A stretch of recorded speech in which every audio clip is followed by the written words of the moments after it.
मैं कुछ यहाँ बोलने के लिए लिख कर लाया था, लेकिन उसे छोड़कर आपकी जो बातें सुनी उससे प्रेरित होकर आपसे कुछ बातें कहना चाहूँगा। सबसे पहले तो ये विद्यालय श्री औरोबिंदो के नाम पर इसका नामकरण है। श्री औरोबिंदो महान स्वतंत्रता संग्राम सेनानी, शिक्षाविद, आध्यात्मिक गुरु, और अगर मैं कहूँ कि चैतन्य आत्मा थे तो गलत नहीं होगा। उन्होंने हम सब के मन मस्तिष्क में उनकी गहरी छाप है, उनका बड़ा नाम है, और मैं ये आशा करता हूँ कि हमारे व्यवहारिक जीवन में भी हम उनकी शिक्षा से प्रेरणा लें।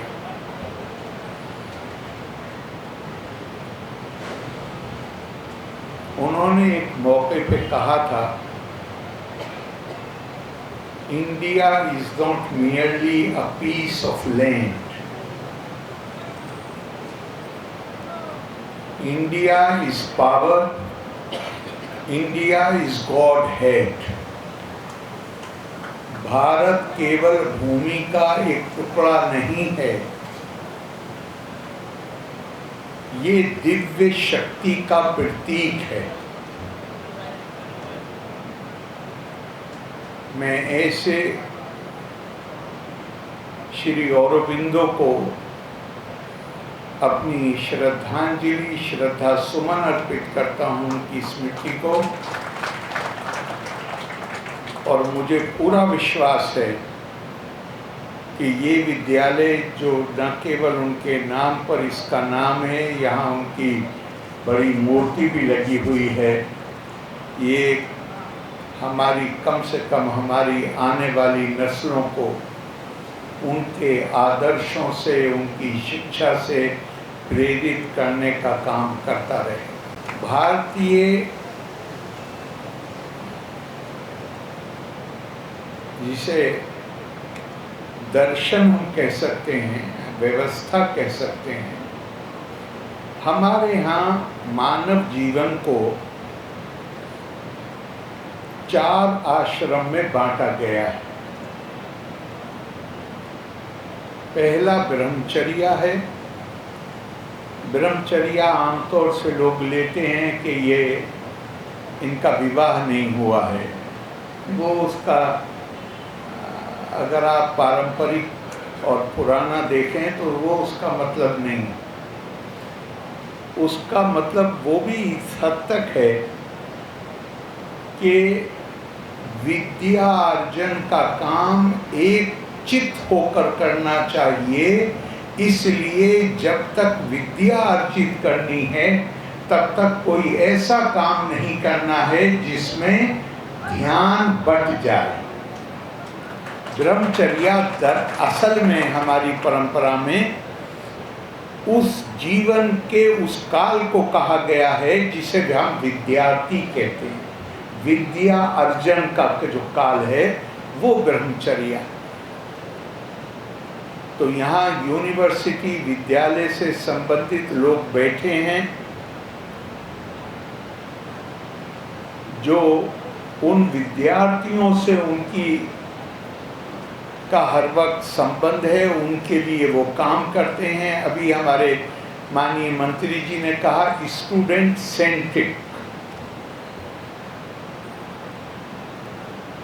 जहाँ हमारा पूरा ध्यान केंद्रित रहना चाहिए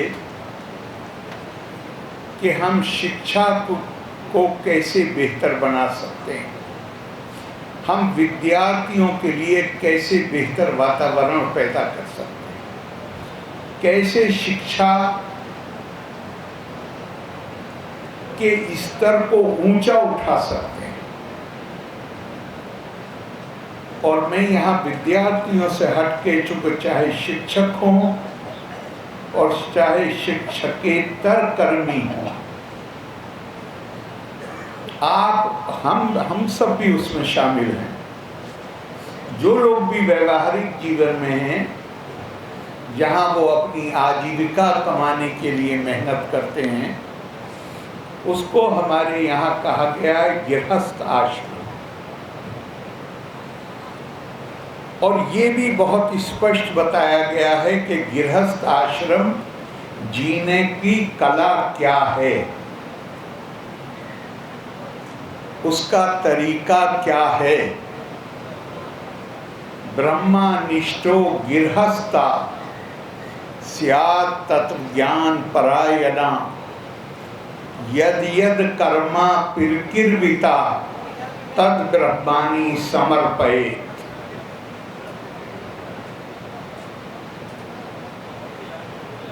आपकी परंपरा, हमारी परंपरा हमसे ये अपेक्षा करती है कि जब हम व्यवहारिक जीवन में जाएं, जहां हमें कर्म करने हैं, काम करना है, हमारे काम करने का अंदाज ऐसा होना चाहिए, ऐसा निष्ठा भाव होना चाहिए,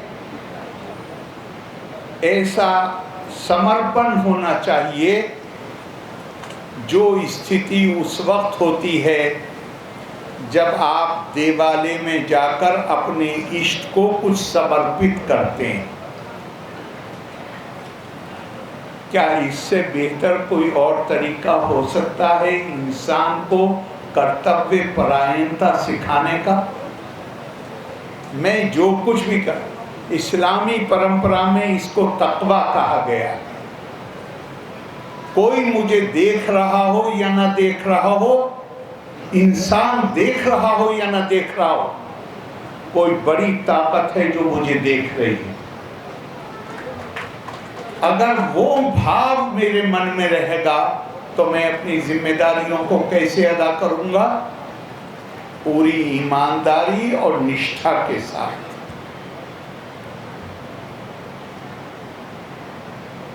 उसमें ये संभव नहीं है कि किसी का कागज में दबा के बैठ जाऊं। उसमें ये संभव नहीं है कि मेरे किसी काम से किसी को पीड़ा पहुंचे, तकलीफ पहुंचे, ये संभव नहीं रहता। और मेरा ईमानदारी से ये मानना है कि हम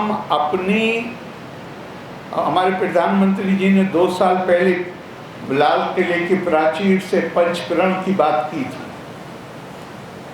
उसमें एक प्रण था, एक प्रण है कि भारत की गौरवशाली शैक्षणिक परंपरा को पुनर्जीवित करना, जिसमें विश्व गुरु शब्द का बार बार प्रयोग होता है। और दूसरा था अपनी सांस्कृतिक विरासत पर को जानना, और अगर हम जानेंगे तो उस पर गर्व करेंगे। जरूरी है। मेरा मानना है कि लंबी गुलामी के नतीजे में हम अपनी विरासत से थोड़ा, हमारे जहनों पे धूल पड़ गई। हमें उसे दोबारा अपनी विरासत को समझने की जरूरत है। 2 शब्द बहुत महत्वपूर्ण हैं। मुझे लगता है 90% से ज्यादा हमारी समस्याएं इसलिए हैं कि उन 2 शब्दों का महत्व हम भूल गए। पहला शब्द है संवेदना, सेंसिटिविटी। मैं दूसरे को तकलीफ में देखूं और मुझे उसकी तकलीफ ना हो, मुझे फिर इंसान कहने का अधिकार है अपने आप को?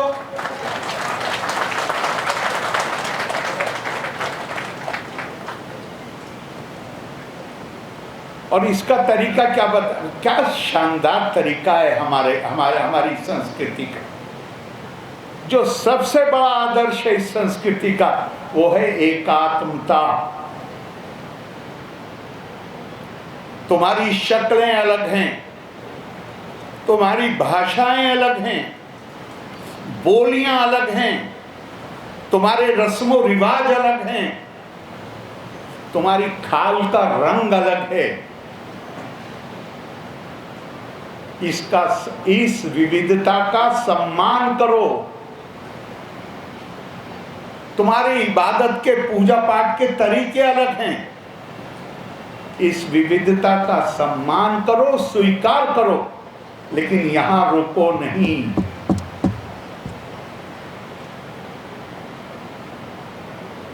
बल्कि अपने अंदर ये क्षमता पैदा करो कि सामने से दिखने वाली इन विविधताओं के पीछे छुपी हुई एक आत्मता है। हम सब उस आत्मा के बंधन से बंधे हुए हैं, चाहे जितनी विविधताएं हों। एक बार मुझे अगर ये एहसास हो गया कि मैं और आप उस बंधन, मेरा आपका खून रिश्तेदारी हो या ना हो, मित्रता हो या ना हो, लेकिन मेरी सांस्कृतिक विरासत मुझे बताती है कि मेरा आपका आत्मा का बंधन है। वो मेरी समझ में आ गया। फिर ये कैसे संभव है कि 8 साल तक शिक्षकेतर संगठन की समस्याएं बनी रहेंगी और उसका कोई समाधान ही नहीं निकलेगा। फिर ये कैसे संभव? हमारी समस्या यही है। क्या खूबसूरत बात कही है। मनसा एवा इदम आप्तव्यम नेहा नाना अस्ति किंचना मृत्यो सा मृत्युं गच्छति या इहा नानेवा पश्यति। हमारी संस्कृति हमें विविधताओं का आदर, सम्मान, स्वीकार्यता सिखाती है, लेकिन साथ में ये बताती है कि इन विविधताओं को वास्तविक मानकर अगर तुमने इसके पीछे छुपी हुई एकता को देखने की क्षमता पैदा नहीं की तो फिर तुम मृत्यु से मृत्यु में यात्रा करते रहो, मोक्ष का कोई रास्ता नहीं है। इससे और शक्तिशाली संदेश क्या होगा? मैं किसी को जानूं या ना जानूं, लेकिन मानवीय संवेदना मेरे अंदर होनी चाहिए। क्यों? क्योंकि आत्मा का बंधन है। संयुक्त राष्ट्र संघ की इमारत पे मेन गेट पर 3 शेर लिखे हुए हैं फारसी में। बिल्कुल ऐसे लगता है जैसे उपनिषद के श्लोक का तर्जुमा कर दिया, अनुवाद कर दिया। बनी आदम आदाए यक दीगरन के दर आफरीन जयक गोहरन चूजवे बदर दावरद रोजगार दीगर रुजुहारा नमानत करार तू गर मेहनते दीगरा बेगमी निशायत के नामत नहंद आदमी। सारे इंसान, हमारा तो ध्येय वाक्य था जी क्या 20 में वसुदेव कुटुंबकम। वो कहते हैं कि साहब जितने इंसान हैं वो ऐसे ही हैं, सबको मिला के एक शरीर मान लो, और शरीर में विभिन्न अंग होते हैं। ये संभव नहीं है कि अगर एक अंग में चोट लग जाए तो दूसरे अंग तकलीफ ना महसूस करें। और अगर तुम्हें किसी दूसरे इंसान की तकलीफ से तकलीफ नहीं होती तो फिर तुम्हें यह अधिकार ही नहीं है कि तुम अपने आप को मानव कहो, तुम अपने आप को इंसान कहो। आपकी मांगों के सिलसिले में इससे ज्यादा मैं कुछ नहीं कहना चाहता। आपके लिए दरवाजा खुला है। माननीय शिक्षा मंत्री जी ने पहले ही कह दिया मेरी गलती ये है कि मैंने आपको बुलाया नहीं है, लेकिन शायद आपने समय मांगा भी नहीं। अब आप कहिए, आप जब कौन, मेरे ख्याल से कोई हो सकते हैं 2-4 लोग जो बाहर होने के कारण कभी ऐसा हुआ हो कि टाइम मांगा हो, मुलाकात ना हुई, लेकिन साधारणतया ये होता नहीं। मगर मैं इसी पे जोर देना चाहता हूँ, अपने अंदर ये संवेदनशील, आपके ऊपर मामूली जिम्मेदारी नहीं है। भारत की संस्कृति ज्ञान की संस्कृति है। जमाना चाहे जितना बदल जाए, ये भी कभी नहीं सोचना चाहिए कि जिन किताबों की मैं बात करता हूँ या कई और लोग बात करते हैं, ये कोई विज्ञान की किताबें नहीं हैं, ये तो आध्यात्मिकता की किताबें हैं। नहीं, भारतीय संस्कृति में जोर दे के कहा गया है, ज्ञानम विज्ञानम सहितम, जोर दे के कहा गया है, सर्वशास्त्र प्रयोजनम आत्मज्ञानम। आप चाहे इंग्लिश लिटरेचर पढ़िए, चाहे हिंदी साहित्य पढ़िए, चाहे फिजिक्स पढ़िए, केमिस्ट्री पढ़िए, जोलॉजी पढ़िए, मेडिकल पढ़िए, इंजीनियरिंग पढ़िए, अगर आपके अंदर चेतना है तो वो आखिर में आपको आत्मदर्शन, कोई सी भी ब्रांच हो ज्ञान, वो आपको आत्मदर्शन की तरफ ले जाएगी। और जिस दिन आध्यात्मिकता क्या है, स्पिरिचुअलिटी है क्या? अपने आप को दूसरे की जगह खड़ा करना। मैं अगर यहाँ होता, जो ये आदमी परेशानी में है, तो मैं खुद क्या करता, मैं दूसरे से क्या चाहता कि वो मेरे साथ क्या करे, दूसरे के दर्द को महसूस करना। और सच ये है कि भारतीय संस्कृति में दूसरा कोई है नहीं। यो मां पश्यति सर्वत्र सर्वम चामयि पश्यति तस्याहं न प्रणश्यामि साचा में न प्रणश्यति। जो हर किसी में मुझे देखता है और मुझ में हर किसी को देखता है, वो ना कभी मुझसे अलग होता है, ना मैं कभी उससे अलग होता हूँ। अब मैं एक और बात कह दूं, टाइम ले लिया काफी, वो है मर्यादा। हमारी संस्कृति में जो बहुत महत्वपूर्ण शब्द हैं, उनमें एक मर्यादा है।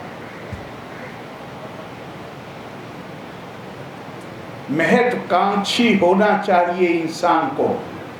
आगे बढ़ने के लिए महत्वाकांक्षा के बगैर आप आगे नहीं बढ़ सकते। लेकिन महत्वाकांक्षा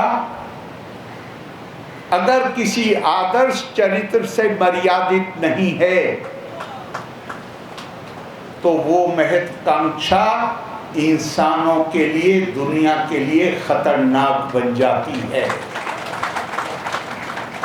मर्यादा का मतलब है मैं अपने निजी फायदे के लिए कोई उस सीमा का उल्लंघन नहीं करूंगा जिससे दूसरों को नुकसान हो चुके। श्रूयत्वा धर्मा सर्वस्वम श्रुत्वा चेवा वधार्यतम आत्मना प्रतिकूलानि परेशान न समाचरे। जो चीज मेरी आत्मा के अनुकूल नहीं है, जो चीज मुझे स्वीकार नहीं है, वो व्यवहार में दूसरों के साथ नहीं करूंगा। ये मर्यादा।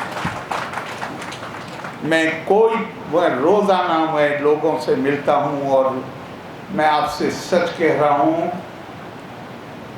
जो कुछ मुझे यूनिवर्सिटीज के बारे में, और पूरी यूनिवर्सिटी की बात कर रहा हूं मैं, जो कुछ लोग आके बताते हैं, मेरा सर शर्म से झुक जाता है। मेरी ये भी हिम्मत नहीं होती। मेरी समझ में नहीं आता क्या करूं, इसलिए कि अगर मैं कुछ ऐसा काम करूं। देखिए, आज माननीय मंत्री जी का विजिलेंस बहुत एक्टिव है, मौके पर ही पकड़ा जा सकता है लोगों।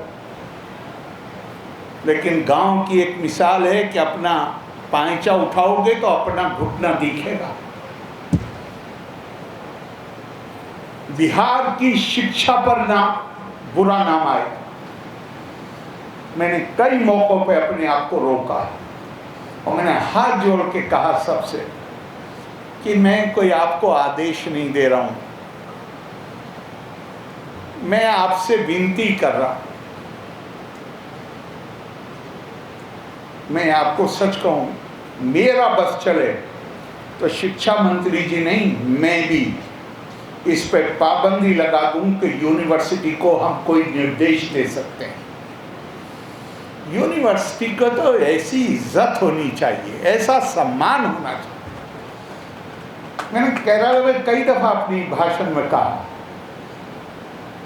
मैं आदर्श की दृष्टि से देखता हूं। अमेरिका में बड़े से बड़ा आदमी हो, अगर गवाही देने अदालत में जाएगा तो उसको खड़े होना पड़ेगा। वो जो बॉक्स को क्या कहते हैं सब, डॉग को, उसमें खड़ा होना पड़ेगा। लेकिन अगर कोई प्राइमरी स्कूल से लेके यूनिवर्सिटी से संबंधित कोई व्यक्ति अगर गवाही देने आ जाएगा, वो अकेली एक्सेप्शन है जिन्हें कुर्सी दी जाती है कि आप इस पर बैठ के करें। इज्जत दूसरे लोग करते हैं, खुद इज्जत कमाई जाती है। इज्जत कानून से नहीं हो सकती, सम्मान वो अपने कृत्यों से, अपने कर्मों से होता है। मैं वो दिन देखना चाहता, अगर देख सकूं तो मैं अपने आप को सौभाग्यशाली मानूंगा जहां मुझे भी इसकी जरूरत ना पड़े कि मैं बिहार की किसी यूनिवर्सिटी के वाइस चांसलर को कोई निर्देश दूं। उनके मशवरे, ये शिक्षा जगत है।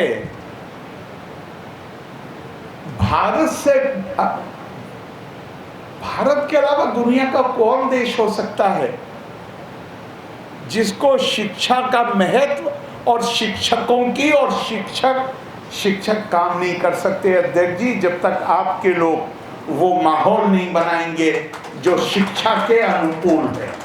तो मैं आपको भी उसमें ही शामिल करता हूं। समाज पूरा इज्जत करे। तो बस मैं चाहूंगा हमारे काम ऐसे हों जिससे समाज में, हमारे अंदर नहीं, समाज में संवेदना पैदा हो, समाज में मर्यादा के प्रति सम्मान पैदा हो। और फिर अगर ये करने में हम कामयाब होते हैं तो मुझे तो कोई संदेह नहीं है कि बहुत ज़माना नहीं लगेगा, हम एक आदर्श स्थिति, अगर नहीं तो कम से कम आदर्श स्थिति की तरफ हमारा मार्ग शुरू हो जाए। मैं खुश करने के लिए नहीं कह रहा हूँ, लेकिन मुझे बिहार के शिक्षा मंत्री की योग्यता और संवेदनशीलता पर पूरा विश्वास, और मुझे पक्का यकीन है, इसलिए कि जितनी अब तक जो भी समस्याएं, जहां हम चाहते हैं यूनिवर्सिटी की स्वायत्तता रहे। मैंने अभी आपसे कहा कि मैं तो आदर्श स्थिति चाहता हूं जहां चांसलर की हैसियत से मुझे भी कोई निर्देश ना देना पड़े। मैं चाहता हूं कि यूनिवर्सिटीज किसी भी सरकारी हस्तक्षेप से आज़ाद रहे, किसी भी बाहरी हस्तक्षेप से। लेकिन यूनिवर्सिटीज की समस्याएं सरकार के पास तो अभी जाना ही पड़ेगा। सरकार हमें फंड प्रोवाइड करती है, सरकार हमारे लिए दूसरी व्यवस्थाएं करती है, तो हमें सरकार के पास तो जाना पड़ेगा। और मेरा अनुभव मुझे ये बताता है कि हमारे पास बहुत अच्छा शिक्षा मंत्री है, और हम ये सामंजस्य स्थापित करके हम अपनी शिक्षा की बेहतरी के लिए बहुत प्रभावी ढंग से काम कर सकते हैं। लोका समस्ता सुखिनो भवन्तु। धन्यवाद। जय हिंद।